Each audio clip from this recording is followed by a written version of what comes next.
Thank you, Malcolm, for that kind introduction. It's a great privilege to be here today to talk to you all. It's appropriate that I should be the first presentation, as what I want to talk to you about are beginnings, foundations, origins, in particular civilization, by which I mean life as lived in cities.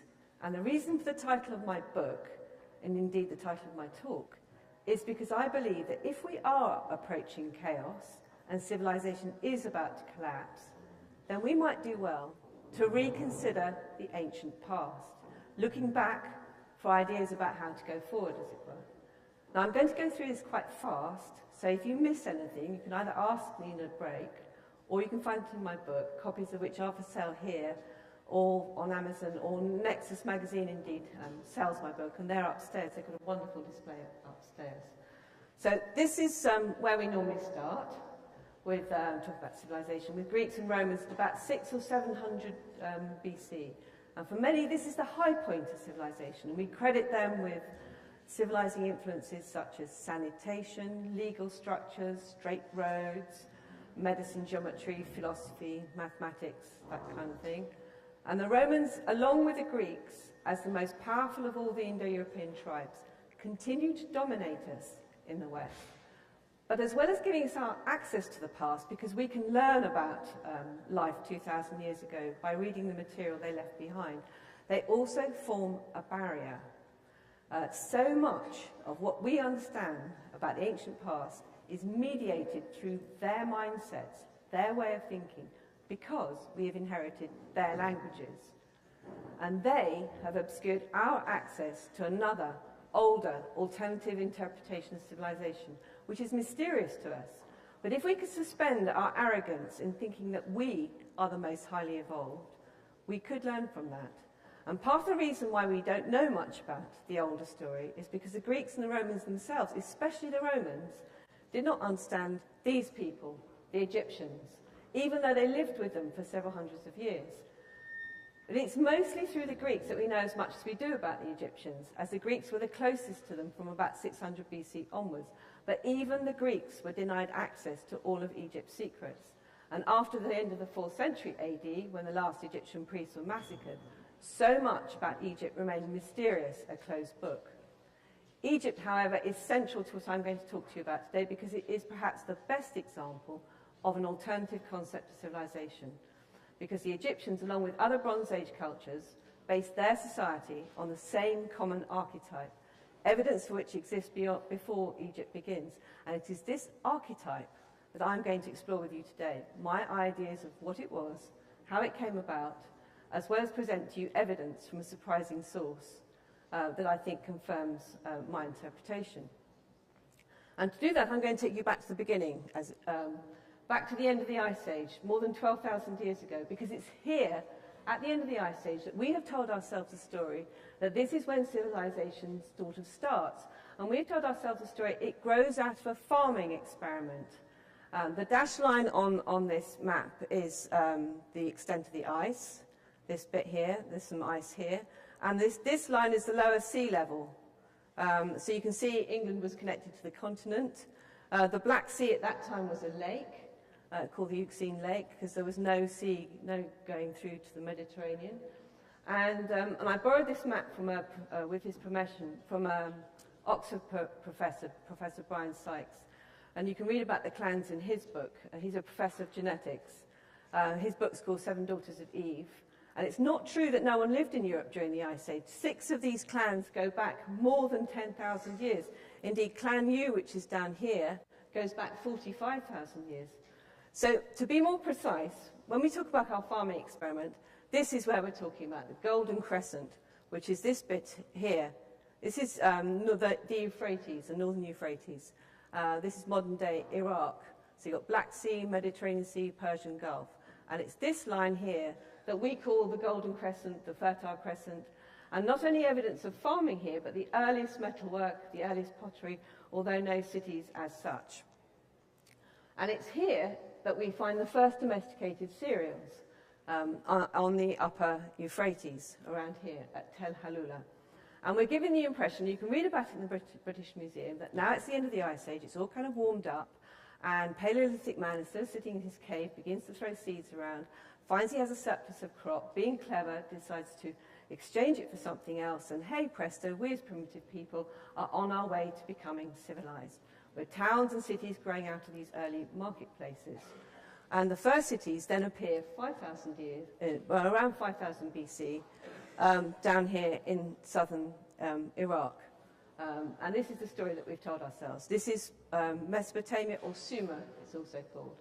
And at Eridu, which is one of these cities, I haven't put them all on here, at Eridu, under an excavation dating to 2000 BC, there is evidence of 17 previous layers, with the earliest dating to possibly 5000 BC or before. But unfortunately, we've been telling ourselves the wrong story. There was no farming experiment. This is not what the prehistoric record shows.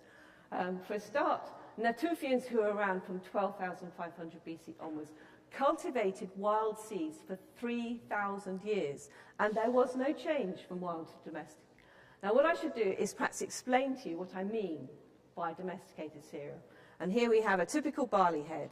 And what happens with a typical barley head is it's connected by its seeds with little hinges, which are called rachis, to the stalk. And in the wild version, the seed breaks. On the wind, it breaks and scatters. What the domestic version does is it waits. It waits to be picked.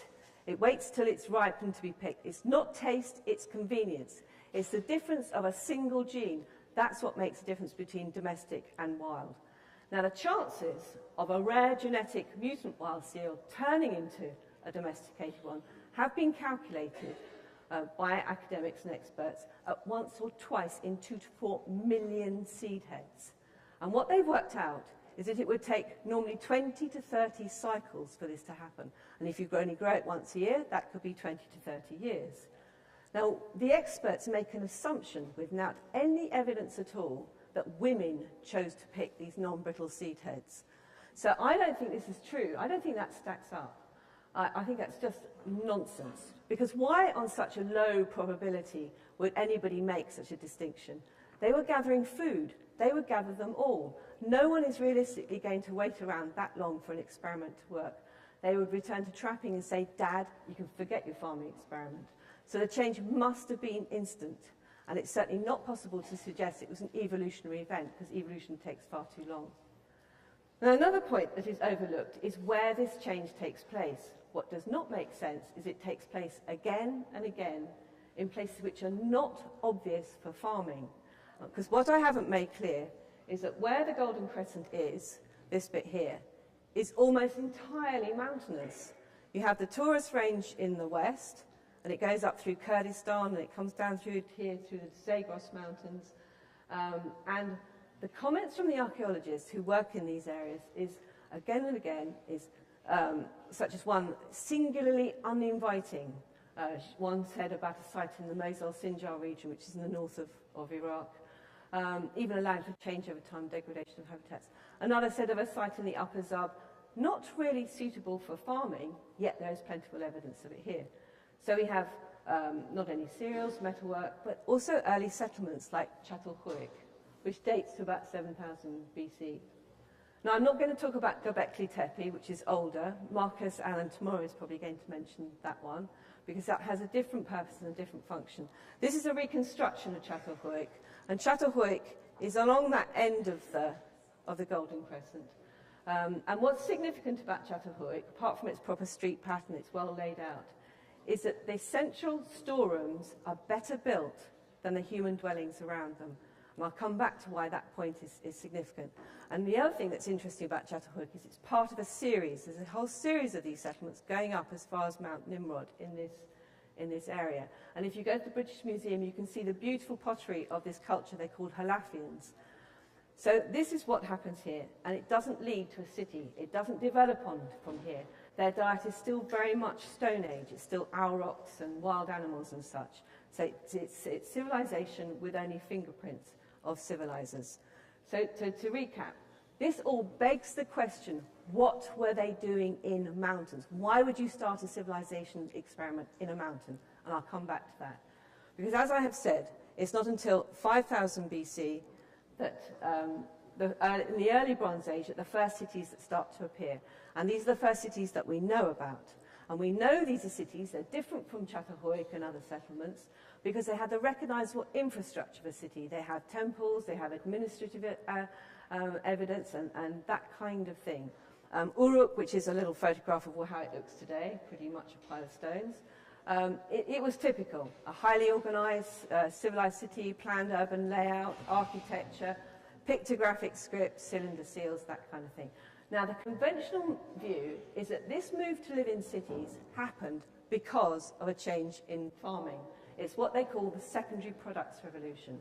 And what this important development meant, even though cereals were domesticated thousands of years earlier, it's only around 5000 BC that animals change. Animals become the domesticated ones.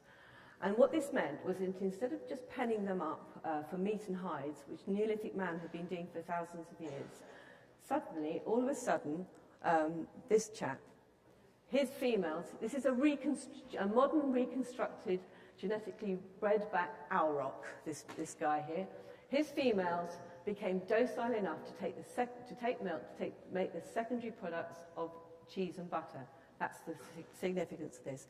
And not only cattle became modified and usable, but sheep also. Because what you may not realize is that Neolithic man couldn't use sheep before because they had coats like deer. But from this point onwards, they had wool. They had coats with wool, which you could use. And not just them, but also this is an onager. Now, it had been thought that onager was a precursor of the donkey and the domestic equid of the Sumerians. But then it is discovered that onagers cannot actually be tamed, so they were still hunted for meat and hides and captured and kept in a semi-wild state for crossbreeding with a domestic equid, which rather begs the question, where did the domestic equid come from? And perhaps that was the tarpan, the wild horse. Now, the wild horse, this is relevant to our story in so many ways. The domestication of the horse revolutionized more than just farming. It opened up traction and transport and the need to invent the wheel. Just think about that, the need to invent the wheel. And this shift had to be deliberate, because if it really was possible to tame wild animals simply by penning them up, why did that change not occur earlier if Neolithic man was penning them up for thousands of years? And not only that, but animals change shape. As Steve Mithen, who's an expert on these things, he's written a big book called After the Ice, all animal species become reduced in size when the domesticated variants arise. Significant change. They look different. But also, they become conveniently and usefully docile. Something happens in their heads to make them handleable. And as Malcolm said, I live on a farm. I have everything on that farm that can kill you. Something goes in their heads. There's always the usual chance mutant gene explanation that somehow Neolithic man was able to spot that a particular auroch was carrying a mutant gene that would make a useful cow. But while we might know what would make a useful cow, how would he have the benefit of hindsight? And how suspicious that the outcome was always so convenient and so useful. So it had to be deliberate, because no self-respecting hunter-gatherer would rely on someone else for food production, because remember, in a hunter-gathering tribe, everybody's involved in food production, and you wouldn't do that until you knew that you had a skill that would be useful in a city. Farming skills have to be taught. Farming is not natural. If you think it's easy, try it. I have, and I've not been that successful. The hunter-gatherer was used to staying in one place, not used to staying in one place. He followed the herd. He was nomadic. He was more used to killing than keeping stock alive, especially through the winter. It's a completely different skill set, which requires knowledge of the soil and the calendar. Also, this last point, farming, wherever Bronze Age farming appears, it did not involve a transition from hunter-gatherer to pastoralist. You might think if he was following herds that then it would be easy to go to keeping herds. No, the pattern again and again, I've seen this myself, I even saw it in the museum in Tashkent to do with early prehistoric stuff there, that every time it's a settled pattern of farming first, and you know that because there is the presence of pigs. Wherever pigs appear, it's a settled pattern because they're not herded over long distance. And that is the difference between Bronze Age farming and earlier stuff. Now, the reason I've gone into such detail about this prehistoric origins is because if you question it and you realize that a different story starts to emerge from the one that we have been told and we take for granted, then you, like me, will be open to the proposition that the early farmers were not necessarily hunter-gatherers who took up farming because of some environmental change or other external pressure, but were actually a different people with a different knowledge base. And the only plausible reason for the relative speed and the change of wild to domestic cereal and the change in the animals was that because someone knew how to interfere with them genetically and deliberately modify them. So I would argue that this change in farming happened because of cities and not the other way around. Cities did not develop out of farming, but arrived as pre-planned artificial constructs on the landscape, and they may well have been linked to an elite that could have looked something like this. A priestly caste, a people, a race of no known origin, an advanced people. I mean, I don't know where these people come from, and it's up to others to suggest. I couldn't even begin to do that. But what reinforces my view that this is the case is that the first evidence of a city's existence is not a marketplace, but a shrine. The site at Eridu that I mentioned earlier, which has 17 layers underneath the one at 2000 BC, has 17 layers of temple going back. And other writers, perfectly mainstream writers like Jaquetta Hawkes, have commented that a key group of people who are involved in cities from the start are not farmers, but the priests. And wherever Bronze Age cultures appear, in Mesopotamia, Egypt, this is only concentrating on this part of the world, the Indus Valley, so we've got, this is Mesopotamia, Indus Valley, Egypt, Phoenicians, and Minoan Crete, but also Central and Southern America, possibly China. This priestly elite knew how to access the same archetype of civilization, which is why the same principles appear in all these places, even though they're separated in time and space. And the Egyptians called it living in Mart, living in truth, the goddess Mart having the feather of truth. But I prefer to call it the concept of civilization, which in this context does not mean the famous city down here that Sir Leonard Woolley excavated in the 1920s. Because that is claimed to be the of Abraham, the of the Chaldees. I think that's a mistake. I think the of the Chaldees is actually up here at Haran. And I could give other reasons. I go into my book why that should be the case. Now, the reason I've chosen this word is because it has this meaning of foundation. And it can be found in names of places like Jerusalem. Jerusalem means Urushalem, foundation of peace. That's what it actually means. And to give you a better understanding of what I think this archetype is, I use a colour wheel plus white to describe it. Now, this archetype, it's based on all the usual attributes we give to civilized living. It's to do with straightness, accuracy, precision, balance, design, infrastructure, organization, all of these things.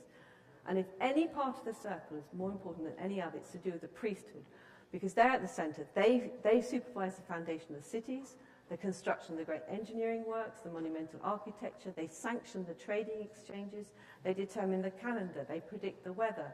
They educate the young. They keep the written records. They heal the sick. They help the dying on their way. They understood the importance of the soul, the psyche, and its role in reincarnation and immortality. And they were maybe the ones who also did the genetic interference. I don't know that. But looking in a little more detail at one of these segments at government, this one here, if the early cities really had grown out of marketplaces, then they would have been random. They would have developed in a random fashion.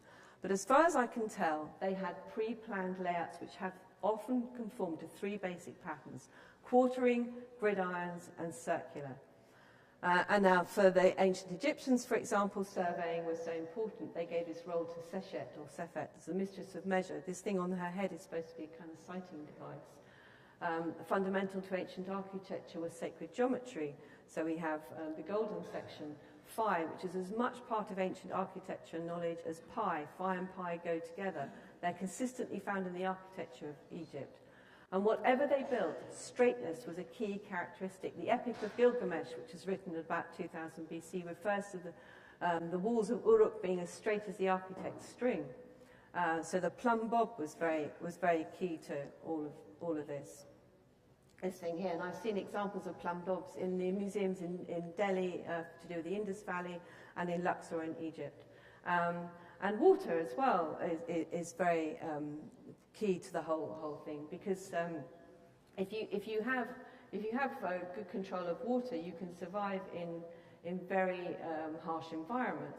So we also find in the Indus Valley a 40-foot reservoir lined with bitumen at Mohenjo-Daro. So there's the organisation of water, bringing fresh water by aqueduct, and one for consumption, one for drainage. Efficient drainage and control of sewage has to be the mark of being civilised, because without it, large numbers of people cannot live happily in confined spaces. The urban drainage in the cities of the Indus Valley have been described as unparalleled in pre-classical times. Now, I will return to the role of the ruler a bit later, because I got something else to say about that. But obviously, part of the ruler's responsibility was to ensure rule of law and dispense justice. And there are also connections. Sorry about this. Connections across the wheel: communication, trade, travel, and education. The individual body cared for through the art of cooking. And when I'm talking about cooking, I'm talking about more than nuts and berries. I'm talking about cuisine. I'm talking about spices coming from long distances and making proper cuisine as we understand it, as well as organised in cooking on a larger scale, bakeries and breweries, and the link between food and medicine. So very much concentrating on the individual as a key thing. Agriculture, I've already mentioned the thing about the animals, but in terms of the arable, it's highly organised arable. It's ditching, it's irrigation, it's terracing. It's not just random little patches in the forest, which is what hunter-gathering kind of farming does. Now, before discussing the next combination, which is the priest-king one, I want to present you evidence from a surprising source that I think confirms my ideas. And I think that what I've come across, stumbled upon, is something that nobody else has noticed. But I think that evidence for this whole concept, or aspects of it, come from a group of tribes who themselves remained uncivilized and continued to live in mud huts for thousands of years. So even though they knew about different parts of civilization, they did not become civilized for quite a while later. And this evidence comes from our own Indo-European ancestors, and it dates back more than 5,000 years, a remarkable fact in itself. Now, let me be clear what I mean by Indo-European. What I mean are the people who spoke these languages. So it includes Celts, Germans, Greeks, Romans, Indians, Iranians. It doesn't include Hungarians, it doesn't include Basques, it doesn't include Egyptians or any of those other people. And the idea is that they must have once lived together. And how this was discovered was when it was realized that Sanskrit, even though it's written in a different alphabet, has the same common roots as these other languages. And so that means that they must have lived together. Otherwise, you have Monty Python-esque images of the Celts riding thousands of miles to let the Indians know that the word for X is now Y, and that clearly isn't going to happen. So the Hungarians, although quite physically close to these people, were different. And what they act is like a linguistic island, which proves that these connections are more than just coincidence. And when we first become aware of these tribes is in the Iron Age. So let me be clear about the dating of this. It's sort of from about 1200 BC onwards, and particularly the Greeks and Romans, but all of these, the Celts as well. This is when we become aware of them.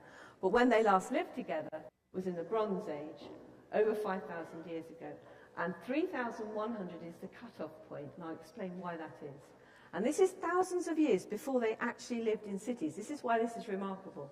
And when they last lived together, it wasn't in India, and it wasn't in Europe, even though we're called Indo-Europeans. It was actually in the Ur-Crane, kind of odd that it's called the Ur-Crane. Now, this is something I've worked out for myself using etymology and other factors. All the factors are in my book as to why. I won't go into detail now, but my findings have been confirmed by a genetics expert such as Dr. Spencer Wells, who published his data in 2004. He runs the Genographic Project for the National Geographic magazine. And what I'm suggesting is that there must have been contact between here and here, between these 2 points. And nobody seems to have realised this. Now, how do I know that? Partly through analysis of language, and I will give you one example. Consider the word for king. At the time of this contact, you've got to remember we were warlike tribes, and we were living at the most in fortified settlements, in mud huts that may have looked something like this, where the central focus was the hearth. And yet one of our common root words that goes back 5,000 years is a word that reconstructs the common word for king, which is reg, Whenever anything has an asterisk on the end of it like that, it means it's a reconstructed word. Now this word reg comes out like this in those languages. Rex, Rix, Raj, Reich. And reg is the basis for accurate measurement, it's the rule of law, regulate, and as you can see, these are key concepts for a Bronze Age city civilization model. And English has preserved that confusion in the word ruler, because we have the word ruler for measuring stick and the word for king as well. And so this has completely confused linguists. They don't understand how such a civilized concept could apply to such warlike tribes. So they came up with some ridiculous idea that maybe there were two kings, one for doing the measuring and all the rest of it, and one for doing the leading you into battle, which is just madness. And not only the word for king, but there are other things that are bizarre. They knew about certain things about metallurgy, these people. They knew about bronze and copper. They had words for bronze and copper. But they did not have in their vocabulary a word for tin. If you know anything about bronze, you will know that it's often, and it's an alloy, but it's often an alloy of copper and tin. And a curious thing about bronze is it's not something you can make through an experiment, because tin and copper are in geographically enormously distant places. And in the case of the ancients, they may well have taken tin from Afghanistan and mixed it with copper from Cyprus. So it's something you need to know about. And the fact that tin is absent from their vocabulary suggests that they knew about the bronze because they were given it, but they didn't know actually how to make it. And they also had these various words for farming, so they knew they had obviously been taught various things to do with farming, including herding and stock keeping and that kind of thing. And even more significantly, they had words to do with the secondary products revolution, the butter and cheese. And I ask you this question: is it just coincidence that a Mesopotamian Sumerian civilized word for copper is urud, and the Indo-European word is reud? I mean, it's just bizarre. And you can go on and on. There are other things I'm not going to go into now. Now, there is a very good reason why, because you should be thinking to yourself, why would the civilizers bother with these warlike tribes living in mud huts? What have they got? After all, these are civilized people who already know about cities, they've already got it all, they've already domesticated animals, they've got a good life. So why would they bother with these people? And there's a very, very good reason why they should bother. And that is to do with the tarpan, the wild horse. This is the reconstructed 5,000-year-old word, equos. You can see we get equine from it. And the point is that the tarpan lived in the range, the Indo-Europeans rather, lived in the range of the wild horse. They lived up here. This is where the tarpan was, and this is where the Indo-Europeans were. And it's here, at part of the Stredny Stog region of the Ukraine, at a place called Derevka, that they have found what they call the first domesticated horse bones dating to 4000 BC. Although the breakthrough in the exploitation of the deep steppe did not happen until about 3500 BC, and the first wheel carts did not appear on the steppes north of Black Sea until about 3000 BC. And then the civilizers would have brought the horses down to Mesopotamia, although it's a bit later before there's obvious impact. By 2800 BC, 80% of Sumerians down here lived in cities and had wheel carts. So I think that until the arrival of the civilizers, people who knew how to genetically interfere with wild creatures, the tarpan had been of little use to the Proto-Indo-Europeans. They had lived with wild horses for thousands of years, penning them up for meat and hides without being able to ride or drive them. But after domestication and the invention of the wheel, and there is evidence in the language, several words for wheel, for axle, for name, the horse suddenly became useful and changed into different breeds of horse as well, with a greater variety of colour than existed before. And this shift from wild to domestic has such an impact on the Proto-Indo-Europeans that they continue to venerate them, attributing godlike powers to them, often choosing to be buried, particularly with the white ones. So the idea that we Indo-Europeans invented the wheel, or any of the rest of it, I think is nonsense. We picked up techniques and words, such as the word for king, that we did not understand the full meaning of, because we came into contact with a civilized people who did live in cities and for whom these concepts did have meaning. And the other extraordinary thing about it is it gets fixed in time, because after 3159 BC, there was an appalling global catastrophe, and all these tribes split up. And for those of you that follow these things, the date of this catastrophe is within about 40 years of the start of the current Mayan calendar long count, the count that's due to end next year in December 2012. Now, nobody seems to know what the cause of this catastrophe was. It could have been a comet, which caused the Earth to wobble, shift its rivers from their banks. Personally, I think it was possibly this catastrophe rather than an earlier one, which may be behind the Great Flood stories, which are universal. But what it meant the end of the Holocene climate optimum. And during the Holocene climate optimum, what had happened was that there had been warmer temperatures in the northern hemisphere during the summer and cooler summers in the tropics. So generally a very nice time to be alive. And there had been extensive forests and high rainfall in areas that went on to become desert, like the Gobi and the Thar. They went on to become desert after this point, and so did the Sahara. The Sahara, at this earlier time, had been a green savanna with giraffe and other wildlife roaming it. And at the end of this global Garden of Eden, there were massive migrations everywhere as people went in search of safer homelands. Now, the civilizers, they got to their new homelands a bit earlier because they went by sea. People like Graham Hancock and others have established that they were seafarers and they understood about maps and longitude and latitude. So they would have left Ur and gone to the Indus Valley. They'd have come around here. They came in through the eastern desert to Egypt, to Phoenician. The Phoenicians arrived, the Minoans went off to Crete, and the Etruscans here in Italy. And it wouldn't surprise me to understand that the civilizers were actually returning to Egypt, the place for the first time, the Zep-Tepi, what Gurdjieff refers to as pre-sand Egypt, that they were perhaps repairing existing structures like the Sphinx and the pyramid. Geologist Dr. Robert Schoch, who did a nice review of my book for me, has dated the Sphinx to that earlier time during the Holocene, because it's also during that time that there was the Nabtium pluvial, the rainfall that caused the vertical erosion on the body of the Sphinx. Now, in terms of the Indo-Europeans, the Celts went the furthest. They went far to the west, and the toponyms, the place names over here, show root words to do with Celtic names for the rivers. So all based on Danube, so you get Danube, Danister, Dnieper, all of that.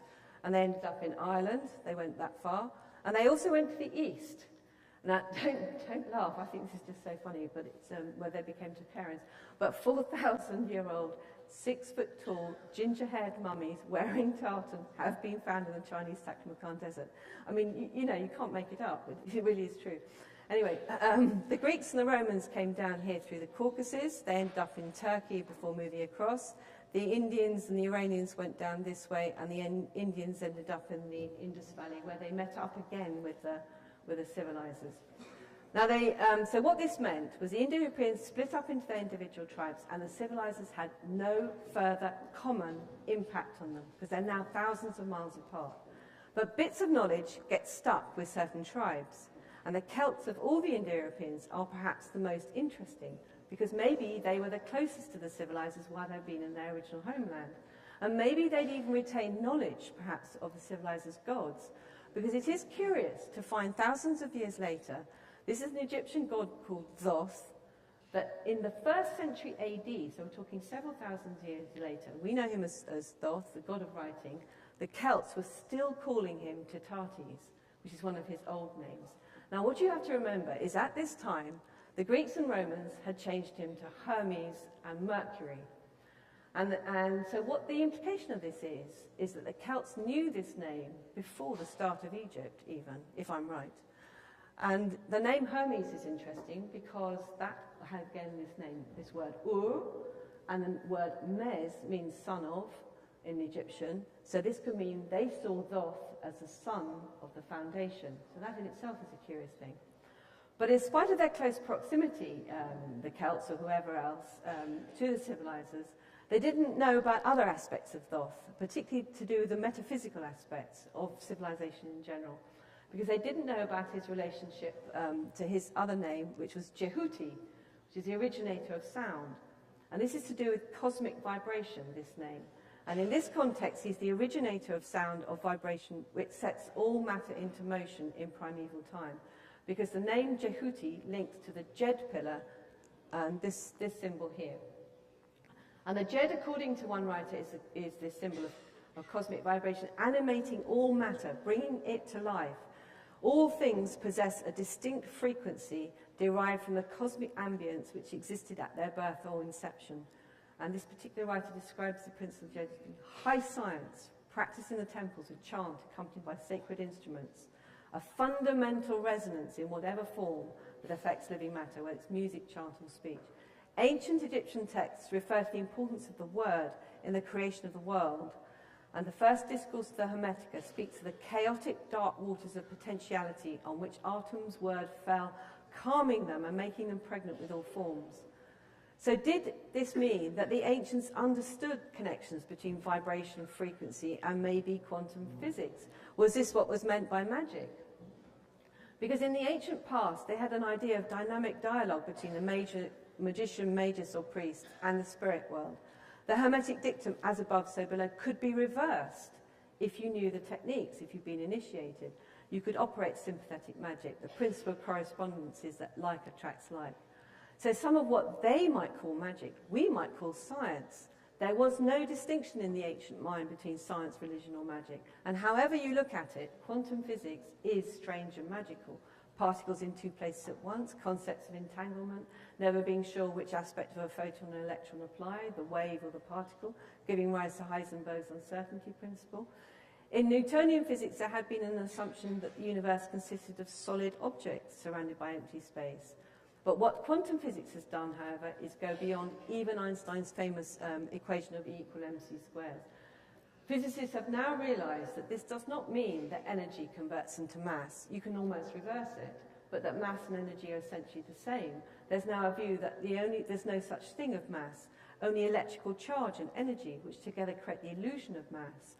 A solid object gives the appearance of being solid, whereas at subatomic level, it consists of electrical charges that operate at particular frequencies that interact with the background field. And we are in denial, in my view, about the full implications of quantum physics. We cling to an illusion of Cartesian dichotomy between objective and science, confusing the word science with method, a method which is inherently flawed. Double-blind tests cannot take account of the placebo effect. We want certainty, but quantum physics can only give us probability.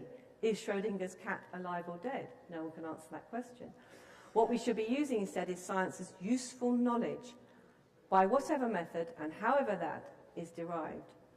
But the ancients, who did not suffer from our prejudices about what science means or anything, they didn't suffer from any of that. They possibly had knowledge which knew how to interfere with gravity, and so at subatomic level, possibly, and maybe they could move the big stones through some manipulation. Because I have yet to hear a credible explanation of how they cut and move their massive stones. And are you all familiar with this? This is the Great Pyramid. You all know it covers 13 acres. You know it's all 2.1 million blocks of stone on solid rock, an average weight of 2 tons per block, that it's aligned to within 100th of an inch on its two corners, deviates from the cardinal points by only 5 degrees, and this is just massive. For me, the thousands of slave argument does not stack up. Hemp rope, ramps miles long, it doesn't make any sense. And not least as the evidence from the excavation of the workers' village by the pyramid shows that they were not slaves, they were free people who were very well treated. And the internal arrangement of the Great Pyramid itself reveals more about the importance of vibration. Many of you probably know the work of Chris Dunn, Giza's power plant, and I'm not suggesting that he's wrong about the purpose of the pyramid. It's more than likely it had many different functions. But generating power for what? They didn't have toasters and the need for massive amounts of electricity as we do. They wanted to generate electrical fields for another reason. And I think he overlooks the importance of metaphysical ritual. And I think that was the primary purpose of the pyramid. And all pyramids everywhere, in addition to other functions such as geodetic markers. And to explain that better, I'm going to focus on the King's Chamber. Now, what you have to remember here, you're probably all familiar with the fact that there are extraordinary granite slabs in this that weigh up to 50 tons, and that they had been carried 500 miles, transported 500 miles from the quarry in Aswan. And then these slabs were used in this chamber in such a way that their function was not visual. The chamber is deliberately constructed so that the ceiling is actually, you can't see it from this drawing, but it's actually not supported by the walls, it's actually supported by walls beyond. And also there are these very curious beams above with bits taken out of them. Graham Hancock is one who has compared this to what I was saying earlier about the Jed pillar, which I think is not surprising, because I think the whole point of this is to do with vibration. It's to do with creating an electrical field using vibration. The quartz in this granite has piezoelectric properties, And the reason for not tying in the wall with the ceiling is so that it can vibrate freely. And the reason for the bits out of the beams is so that they could be fine-tuned for the resonances. And what they wanted to do this for was not to create a tomb for pharaohs, but because the pyramids play an important role in shamanic ritual. And I'll now explain that part of the concept that relates to the all-important priest-king relationship, the Melchizedek. Melchizedek is an interesting word because it's based on two words, Melch meaning king and Zadok meaning priest. And how this applies to the original archetype of civilization is it's the role of the king to undertake a special journey on behalf of his people. Divine right, not R-I-G-H-T, but I-R-I-T-E. That's a very important distinction to make. And this is the shamanic role of the ruler. I should explain what I mean by shaman. By shaman, I mean someone who has an out-of-body experience in which they undergo a journey as a spirit while still alive on behalf of a person or community to get answers for particular questions. And these days they do it for a sick person or a sick child. And it is important to remember that the information thus obtained is not discoverable through experimentation, as it often involves the use of poisons that have to be treated in a particular way first, otherwise they kill you. And the initiation and training of the shaman is critical from an early age. These shamanic journeys are dangerous. They're trance-like, dangerous, frightening, near-death experiences that can result in the actual death of the shaman. And in addition, there's the preparation of the substance that brings on the trance, which is key to the whole process. And these people are who we normally think of as shaman. Wild, elemental, powerful, anthropological curiosities. That's how we treat them. We don't think of this person or pharaohs as shaman, but these sophisticated rulers were shaman, indeed were all the city rulers in this ancient concept. And the difference between the Egyptians and their other shaman is that they were more sophisticated in the methods that they used. Otherwise, they are all linked. They have as much in common with their Peruvian, Mongolian counterparts. It's just that we haven't realized because we're so closed and prejudiced. And pharaohs, like the other rulers of city cultures, were all trained, all initiated into secret rituals, which involved the ability to astral plane, to have out-of-body experiences while still alive, in order to access knowledge that helped keep the concept of civilization on track. Indeed, the very word pharaoh is a Greek corruption of these words. And the Per-Ur is actually the name of the place where the pharaoh's initiation happened. And it means house of foundation. Again, that word Ur, which may well have been here at Nekhen, or Hierapolis, which is its Greek name. And there's a mysterious fort here which had no defensive purposes, so that could have been the place where he was trained. And what the pharaoh was trained for was a highly important festival which only happened every 40 years. It's called the Hebsed Festival, and it's also called the Pharaoh's Jubilee. This place, Saqqara, is a typical place where this festival happened, and it happened, pharaohs built pyramids in lots of places for this festival. It took place in a purpose-built courtyard. This is the Hebsed Festival courtyard, and adjacent to a specially constructed pyramid, and it incorporated the Osirian rites. This is Osiris here. It was a reenactment of the death of the god Osiris and his revival at the hands of his wife Isis. Now, there were public aspects and secret aspects, and citizens came from all over Egypt to the festival, and the purpose of it was to rededicate the country to civilization. In the public aspects, the pharaoh wore a special bull kilt and ran around the courtyard. He also participated in a ritual meal called the Hetep, which I'll talk to you about some more in a minute. And after this meal, the pharaoh disappeared into the secret part of the festival, which took place inside the pyramid. Now, it's important to note that pyramids, this was their function, and the Great Pyramid is no exception. It's our cultural problem that we link them with death and tombs. But the Egyptian word for pyramid is mur, M-R, which has the idea of instrument for ascending, not a tomb. Very few dead bodies ever being found in them. The Egyptians buried their dead in either royal tombs on the west bank of the Nile at Luxor or in mud brick mastabas. And there is no internal decoration or ornamentation inside the Great Pyramid. Because when the pharaoh entered the pyramid for the secret part of the festival, he was going into the realm of the deity Sokar. And Sokar is interesting because of what he represents. He had a more complicated association with death than just being dead. He was part of a triple manifestation of the gods Ptah, Sokar, and Osiris. And these gods represented triple powers of animation, incarnation, and restoration, and were essential to Egyptian ideas, cycles of life and death, in terms of the soul being immortal and reincarnated in a living body. So he represents the latent spiritual principle within all living things, the spirit embedded in the deepest regions of matter that await arousal. So that's a description which implies the beginning of life, not the end of it. And when he was in the realm of Sokar, what he did is he either lay on a special bed covered in gold leaf, which is gold is also a good conductor of electricity. And you can see Tutankhamun's Golden Hepsid Festival in the Cairo Museum, or could at least. Or he lay in a sarcophagus of alabaster or granite, as in the King's Chamber, which is, as I said, designed to create an electrical field. And before doing that, he put on the Keni garment over his chest. And he participated in the Wapawet opening of the mouth ceremony. Now, was the point of the Keni garment and the Wapawet, was the Keni garment to protect his heart in an electric field? And was the point of the Wapawet to stop him from swallowing his tongue during trance? And now what confirms my suspicions that this was a shamanic ritual are these texts written on the walls of pyramids in Saqqara. These were discovered in the 19th century by Flinders Petrie, the Victorian archaeologist. Again, our cultural problem that we think of, because they talk about the soul, that they're about the pharaoh's journey of being after death. We're always being told that Egyptians are a funereal society, but actually it is more likely they describe the journey of his soul in life. And the Egyptians themselves didn't call these coffin texts, they called them the Book of the Coming Out by Day, not a reference to death. Dr. Jeremy Nadler is an Oxford academic who's one of the few that has come to the conclusion that these are shamanic texts. And he points out that they are full of the same kind of shamanic language that you find amongst shaman all over the world. For example, they frequently refer to the pharaoh taking on the form of a bird, flying up or climbing a ladder. Chapter 20, for example, talks of the pharaoh rising into the sky like a mighty hawk.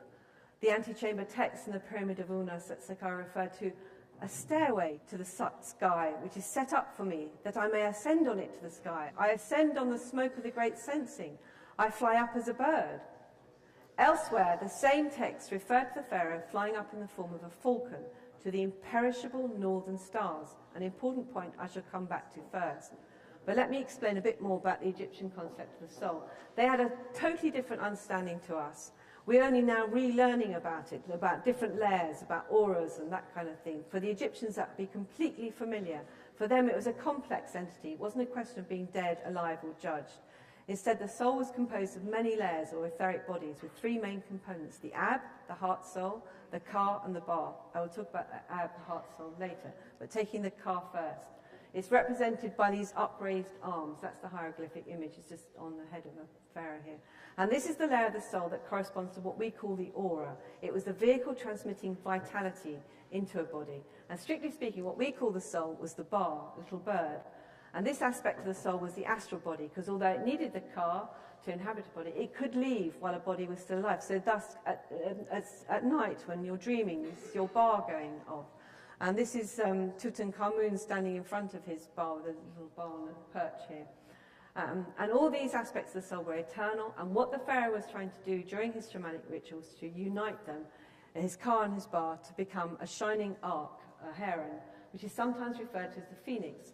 And it's in this form he could communicate with his ancestors. Interesting connection here between phoenix, a Greek word, which is linked to fire. We all know the phoenix dies in the ashes and is reborn. And this, because there's also the word idea of fire, which is in the root word of the Greek word for pyramid.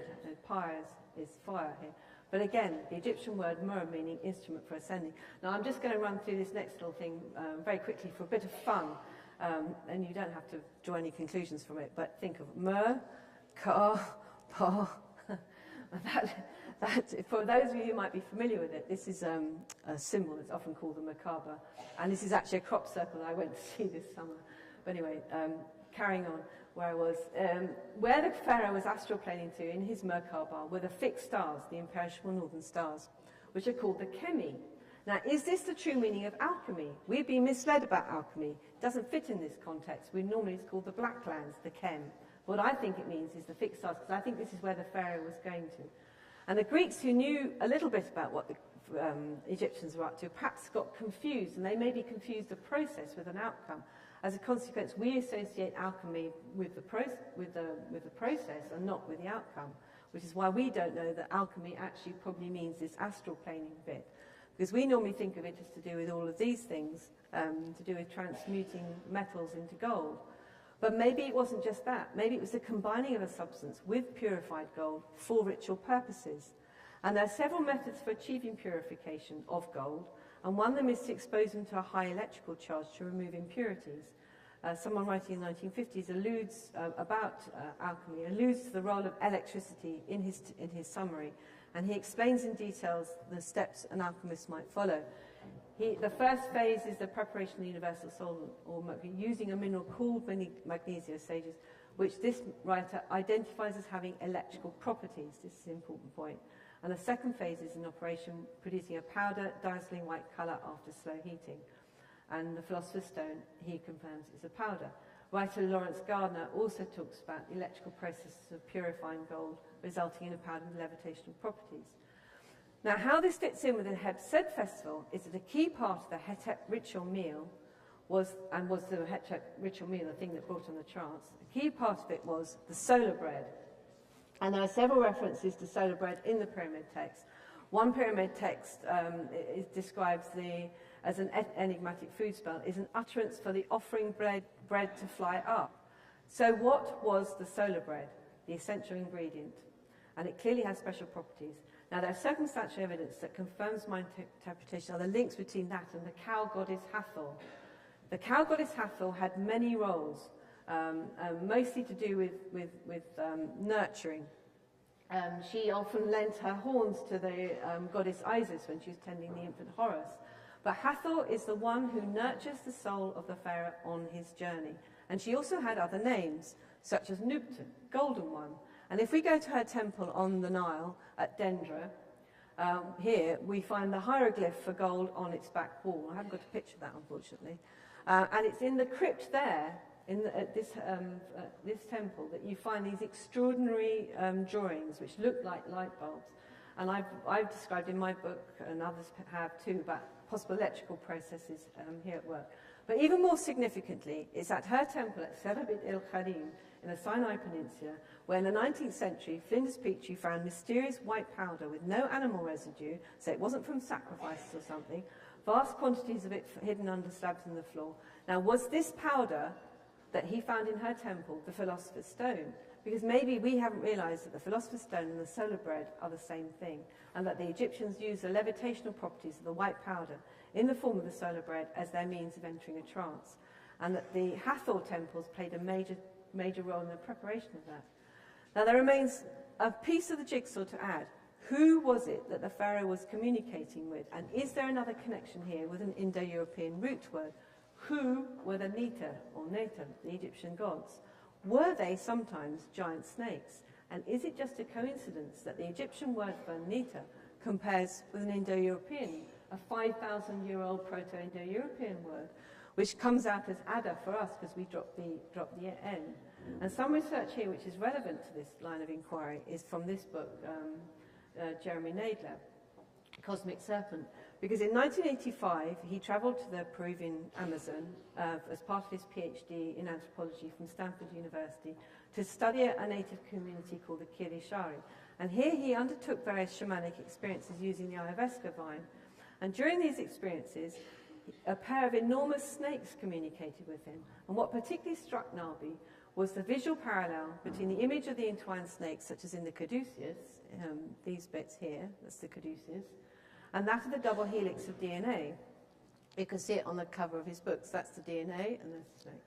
And is this the reason that Thoth, also known as Hermes, is associated with the caduceus? I don't know. But the conclusion that Nabi came to was that this parallel was more than visual, it was actual. He concluded that shaman were communicating at the level of molecular biology, of DNA itself, because he was surprised to discover in the technical literature that the shape of the double helix of DNA is most often described as a ladder or a spiral staircase, which compares to that language in the pyramid text, which compares to the language of other shaman, frequent references around the world made to climbing a ladder during shamanic trance. And he discovered that native people acquired their knowledge of medicinal plants, which are often highly toxic and require critical preparation before use. They would kill you before you had a chance to experiment with them, before you could find out about their healing properties. But native people knew out of 80,000 Amazonian plant species exactly which ones to use and how to use them. And the means they knew this was through non-empirical knowledge and was through shamanism. So it can be concluded that what the pharaohs of ancient Egypt were doing was much more sophisticated than the Peruvian jungle version, and knowing the importance of gold to the whole process explains why civilization starts in mountains, because that's where the gold is. And the point about Çatalhöyük and why the storerooms were better constructed than the human dwellings around them, because Çatalhöyük was part of a supply chain, this thing going up to Mount Nimrod, and the elites used the locals to work these things and to store food in order to support their operations elsewhere. And they didn't really care how the locals lived, which is why the storerooms were better built. Mesopotamia itself had no gold reserves, and yet its ancient name of Ki-Ng means land where gold is king. And Mesopotamian gold came from the aptly named Golden Crescent. And what made the hair stand on the back of my neck was when I realized that Hamadan, which is where the earliest pottery has been found, is on the site of an ancient gold route, and there are gold mines and gold references all over this area. So it should now be clear that civilization is about more than sewage and straight roads, that there are links between gold, alchemy, and the early cities and shaman, wise men who take their souls on journeys for the benefit of others, at great personal risk themselves, in order to live in peace and harmony with the planet. And this extract that I'm going to give you from the Hermetica, which is an ancient Egyptian text, gives you a flavour of how the ancients saw civilization. It talks about Atum, the fabricator of the cosmos, gracing the earth for a little while with our great father Osiris and great goddess Isis. They brought humanity divine religion. They stopped the savagery of mutual slaughter. I wish they'd come back. They established rites of worship in correspondence to the sacred powers of the heavens. They consecrated temples and gave gifts of food and shelter. Having learnt Atum's secret laws, they became lawgivers to humankind and so filled the world with justice. And in my view, what they were trying to do was to work with earth energies, using geodesy and sacred geometry to create spiritually sensitive places. And these are urban, sophisticated, properly built places. They're not hunter-gatherers living in mud huts. That they worked with plant energies, they domesticated them for convenience to supply food and fuel, but they worked with them. They didn't go against them. And they only genetically modified them a little bit. And they worked with the energies of animals. These are my own animals, by the way. Domesticating them for traction and transport, as well as spiritual companions to help us. Because what they wanted to do was to live in peace, to live in Mart, in truth, in harmony, in comfort, on our beautiful blue planet. But unfortunately, we have abused these gifts, because this is how we treat animals. And I can see I'm not a vegetarian, but I hate the way we treat animals. And if you think spraying them for germs and bacteria and just treating them as protein suppliers, and if you think that's bad enough, this is how we treat people. It's very soulless. And this is how we treat the planet. This is a close-up of one of these. There are 5 of these counted. Huge, great big jars of plastic floating around in the oceans. There's a man here in a canoe paddling around in something. They're like a mile wide, and they're just caught up in the currents. Vast islands of floating plastic. We create our own vicious circle. The more we pollute the planet, the less we're able to engage with it. We reach the point where we cannot risk interacting with our Mother Earth without some chemical or physical intermediary. We cannot trust the fish that we eat. We cannot eat fruit and vegetables without washing them first. We can't drink directly from streams. We live in constant fear of bacteria and germs. And even when we have a natural disaster, we make it worse. I don't need to tell you, this is Fukushima in Japan. 2 tragic images of a farmer who chose to stay behind the zone to look after his cows, but the milk is contaminated. So all he can do is milk them so they're comfortable and then dispose of the milk. What their future is, God knows. And this is normality. You know, our lives are dominated by infrastructure, and it begs the question, what is the end that all this means is directing us to? That's open mine cast mining, by the way. And I don't believe that our problem is the return of ancient aliens, Anunnaki or some such, because personally I don't go down the Zechariah Sitchin line. I don't think his translations of cuneiform are correct. Our problem is us and the fact that the physically more powerful left-brain tribes defeated the Bronze Age ancient civilizations. And I would argue that one reason why we face so many problems today, whether of social inequality or environmental degradation, is because too many of us continue to think like Romans. We continue to believe that the end justifies the means. In other words, that the destruction caused by a new motorway or airport runway are justified because of economic prosperity. And that is no different in logic from a society in which every 10th soldier can be killed to improve military discipline, which is the true meaning of decimation, as was the case in ancient Rome. And what we haven't realized, that in actual fact, instead of being the beginning of civilization, the Greeks and the Romans are actually the beginning of the end of civilization. We've been living in this vague, misty interpretation of it. And that before them, there was another way of looking at it all, another philosophy, an ancient people with a different way of thinking, a more holistic view, one that knew that how you do something is as important as why you do something. And the reason we don't realize that is because we've lost contact with the archetype. Egypt had no real answer to the military might of the Indo-Europeans. They did not want their secrets to fall into the hands of the Romans in particular. And the decline of Egypt happened long before that. I think it starts with the shift from Bronze Age to Iron Age, which is a step downwards because iron is not a complex alloy like bronze. That in itself is an indicator that something more advanced was happening earlier. But it's after this point, I date it from around the fall of Troy, that Egypt became vulnerable to invasion, which happened really first with the Persians in 600 BC. At this point, the Egyptians know that the writing is on the wall, as it were, and that the end is in sight. So they had been a closed society, and they decide to open themselves up a little from about 500 BC, which is why the Greeks, all of a sudden, know everything. As nobody ever seems to question this. They say, oh, it all starts with the Greeks. They all know about medicine and mathematics and geometry. But where did the Greeks learn it? They learnt it from the Egyptians. Pythagoras is reckoned to have spent 25 years in Egyptian temples being taught. And then Alexander the Great, when he arrives in 333 BC, he was unusual in being a conqueror who loved the country he was invading, and he invaded it because he wanted to do more. He wanted to preserve the knowledge, and that's why he inspired the creation of the great library at Alexandria in order to carry on with Egypt. And the Romans who were trying to get in there, they didn't really succeed until 30 BC with Antony, the debacle with Antony and Cleopatra, by which time much of the secret knowledge in Egypt had begun to disappear. And then the final end comes in the 4th century AD, when the Romans fall under the influence of the monotheistic religion we call Christianity. And it's at that point that they symbolically and literally cut us off from our ancient past. Because here this is the Temple of Isis on the island of Philae in the Upper Nile. And it's here that in 394 that they murder the last Egyptian priests. And it's after this point we're no longer able to read hieroglyphs until the 19th century in Champollion. And these Romano-Christians, they not only murdered those priests, they destroyed the site of the Eleusinian Mysteries in Greece in 396 AD, and they burned down the famous library at Alexandria in 450 AD. And so for 1,500 years we're cut off. We really do go into the Dark Ages, and we've been struggling to reconnect with it ever since. And in particular, I think most significantly, we've been cut off from knowledge of this. Sorry, I just got this bit wrong.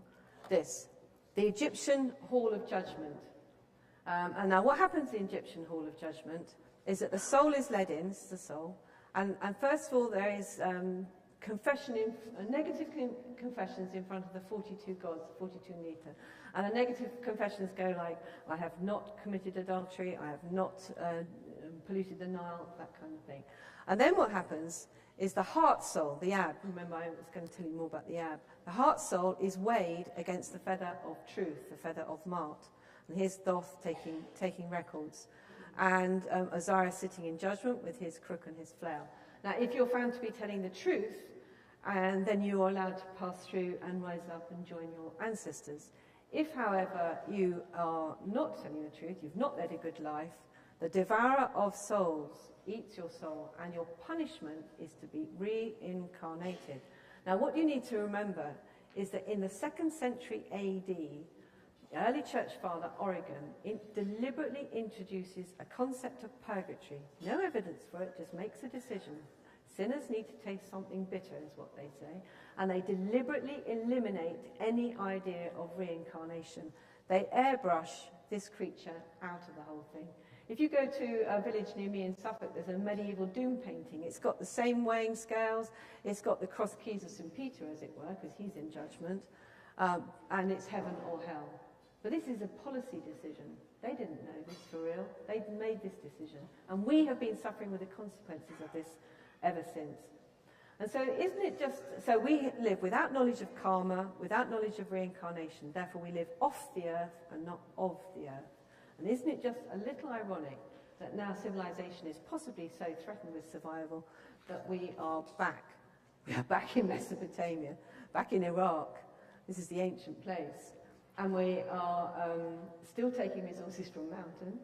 And one of the things that fascinated me recently, visiting the Treasures of Afghanistan exhibition in the British Museum, when I discovered that there's tiny pieces of Afghan lapis lazuli in the ancient towns. They found 5,000 years old pieces of lapis lazuli under the cities of Eridu and Ur. And the cynic in me is just wondering if the wealth of the mineral resources, 908 billion according to this piece published in the New York Times, to be found in Afghanistan, of iron and copper and all this, isn't the real reason behind the cover story of fighting the war on terror? Because what is the point of modern life? Is this the point of modern life? What are all those means, all that infrastructure leading to? I mean, what about this? Shouldn't this be the purpose of life, the experience of being alive on the beautiful blue planet, enjoying its beauty and not destroying it? Because, in my view, we have a choice. We can either continue with our disrespect, or we can reconnect with an ancient archetype. They knew it was all interconnected. There is no Cartesian split. And there is one exception to the Roman rule, which I shall leave you with, and this is the quote from my favourite Roman emperor. Constantly regard the universe as one living being, having one substance and one soul. Observe how all things have reference to one perception, the perception of this one living being, and how all things act with one movement, and how all things are the cooperating causes of all things which exist. Observe, too, the continuous spinning of the thread and the contexture of the web. So you can read more about the background to my explanation for Ancient Civilization in my book, copies of which, as I said, got to sell. And what I do in my book is I go through how attempts have been made to reconnect with the archetype through people like the Knights Templar, who came from Burgundy and not Alsace. So, you know, Robert Bernard talking tomorrow, he might get that a little wrong. It's an important difference. And I explain what all that's all about, because in my view, the Knights Templar were our main challenge to the oppression of the Roman Catholic Church. I write about Hermeticists, alchemists, the Renaissance, and I bring it right up to the modern day. And so thank you all very much for listening to me.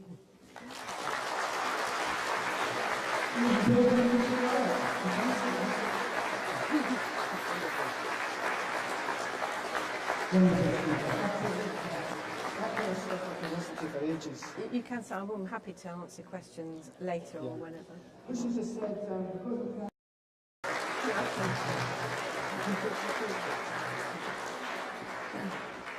Thank you, Malcolm, for that kind introduction.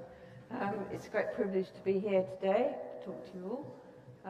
It's appropriate that I should be the first presentation, as what I want to talk to you about are beginnings, foundations, origins, in particular civilization, by which I mean life as lived in cities. And the reason for the title of my book, and indeed the title of my talk, is because I believe that if we are approaching chaos and civilization is about to collapse, then we might do well to reconsider the ancient past, looking back for ideas about how to go forward, as it were.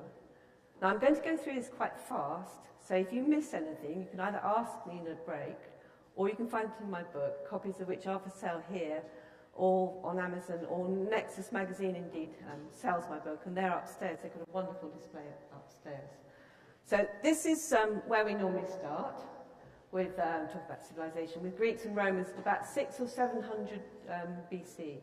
And for many, this is the high point of civilization, and we credit them with civilizing influences such as sanitation, legal structures, straight roads, medicine, geometry, philosophy, mathematics, that kind of thing. And the Romans, along with the Greeks, as the most powerful of all the Indo-European tribes, continue to dominate us in the West. But as well as giving us our access to the past, because we can learn about life 2,000 years ago by reading the material they left behind, they also form a barrier. So much of what we understand about the ancient past is mediated through their mindsets, their way of thinking. The excavation dating to 2000 BC, there is evidence of 17 previous layers, with the earliest dating to possibly 5000 BC or before. But unfortunately, we've been telling ourselves the wrong story. There was no farming experiment. This is not what the prehistoric record shows. For a start, Natufians who were around from 12,500 BC onwards cultivated wild seeds for 3,000 years, and there was no change from wild to domestic. Now, what I should do is perhaps explain to you what I mean by domesticated cereal. And here we have a typical barley head. And what happens with a typical barley head is it's connected by its seeds with little hinges, which are called ratchets, to the stalk. And in the wild version, the seed breaks. On the wind, it breaks and scatters. What the domestic version does is it waits. It waits to be picked. It waits till it's ripened to be picked. It's not taste, it's convenience. It's the difference of a single gene. That's what makes the difference between domestic and wild. Now, the chances of a rare genetic mutant wild cereal turning into a domesticated one have been calculated by academics and experts at once or twice in 2 to 4 million seed heads. And what they've worked out is that it would take normally 20 to 30 cycles for this to happen. And if you only grow it once a year, that could be 20 to 30 years. Now, the experts make an assumption without any evidence at all that women chose to pick these non-brittle seed heads. So I don't think this is true. I don't think that stacks up. I think that's just nonsense. Because why on such a low probability would anybody make such a distinction? They were gathering food. They would gather them all. No one is realistic because we have inherited their languages. And they have obscured our access to another, older, alternative interpretation of civilization, which is mysterious to us. But if we could suspend our arrogance in thinking that we are the most highly evolved, we could learn from that. And part of the reason why we don't know much about the older story is because the Greeks and the Romans themselves, especially the Romans, did not understand these people, the Egyptians, even though they lived with them for several hundreds of years. But it's mostly through the Greeks that we know as much as we do about the Egyptians, as the Greeks were the closest to them from about 600 BC onwards. But even the Greeks were denied access to all of Egypt's secrets. And after the end of the 4th century AD, when the last Egyptian priests were massacred, so much about Egypt remained mysterious, a closed book. Egypt, however, is central to what I'm going to talk to you about today because it is perhaps the best example of an alternative concept of civilization. Because the Egyptians, along with other Bronze Age cultures, based their society on the same common archetype, evidence for which exists before Egypt begins. And it is this archetype that I'm going to explore with you today, my ideas of what it was, how it came about, as well as present to you evidence from a surprising source that I think confirms my interpretation. And to do that, I'm going to take you back to the beginning, back to the end of the Ice Age, more than 12,000 years ago, because it's here, at the end of the Ice Age, that we have told ourselves a story, that this is when civilization sort of starts. And we've told ourselves a story, it grows out of a farming experiment. The dashed line on this map is the extent of the ice. This bit here, there's some ice here.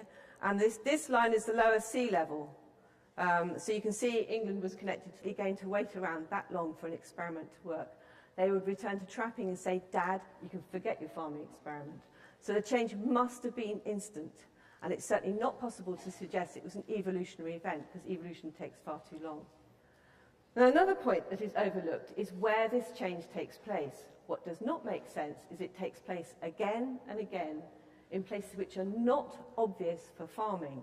Because what I haven't made clear is that where the Golden Crescent is, this bit here, is almost entirely mountainous. You have the Taurus Range in the west, and it goes up through Kurdistan, and it comes down through here through the Zagros Mountains. And the comments from the archaeologists who work in these areas is, again and again, such as one singularly uninviting. One said about a site in the Mosul-Sinjar region, which is in the north of Iraq, even allowing for change over time, degradation of habitats. Another said of a site in the Upper Zab, not really suitable for farming, yet there is plentiful evidence of it here. So we have not only cereals, metalwork, but also early settlements like Çatalhöyük, which dates to about 7,000 BC. Now, I'm not going to talk about Göbekli Tepe, which is older. Marcus Allen tomorrow is probably going to mention that one, because that has a different purpose and a different function. This is a reconstruction of Çatalhöyük, and Çatalhöyük is along that end of the Golden Crescent. And what's significant about Çatalhöyük, apart from its proper street pattern, it's well laid out, is that the central storerooms are better built than the human dwellings around them. And I'll come back to why that point is significant. And the other thing that's interesting about Çatalhöyük is it's part of a series. There's a whole series of these settlements going up as far as Mount Nimrod in this area. And if you go to the British Museum, you can see the continent. The Black Sea at that time was a lake called the Euxine Lake, because there was no sea, going through to the Mediterranean. And I borrowed this map from with his permission from Oxford professor, Professor Brian Sykes. And you can read about the clans in his book. He's a professor of genetics. His book's called Seven Daughters of Eve. And it's not true that no one lived in Europe during the Ice Age. 6 of these clans go back more than 10,000 years. Indeed, Clan U, which is down here, goes back 45,000 years. So to be more precise, when we talk about our farming experiment, this is where we're talking about, the Golden Crescent, which is this bit here. This is the Euphrates, the northern Euphrates. This is modern-day Iraq. So you've got Black Sea, Mediterranean Sea, Persian Gulf. And it's this line here that we call the Golden Crescent, the Fertile Crescent. And not only evidence of farming here, but the earliest metalwork, the earliest pottery, although no cities as such. And it's here that we find the first domesticated cereals on the upper Euphrates, around here at Tel Halula.